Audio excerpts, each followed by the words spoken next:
So இங்கே பாருங்கள், ஒரு வியாபாரி ஒரு பொருளை வாங்கி அதன் விலையில் 40% உயர்த்தி குறித்தார்.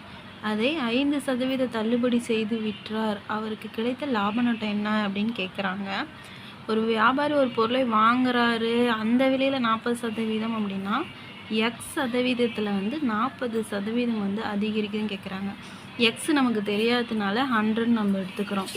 ஸோ எக்ஸ் 100, அந்த 100ல் 40% அதிகரிக்கிறாங்க அப்படின்னா இப்போ 40 ரூபா வரும். அப்போ 100 + 40 எவ்வளோ வரும்?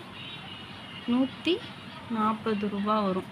அந்த 140 ரூபாயில் 5% என்ன சொல்கிறாங்க? தள்ளுபடி செய்து விட்டார் அப்படிங்கிறாங்க. ஸோ 0க்கு 0 கேன்சல் ஆயிரும். 1 5s are 5, 2 5s are 10, 1 2s are 2, 7 2s are 14. So 7 வருதுங்களா? 5%. 5% மைனஸ் தான் பண்ண சொல்கிறாங்க. அப்போது 140லேருந்து -7 பண்ணோம் அப்படின்னா 133 கிடைக்குங்களா?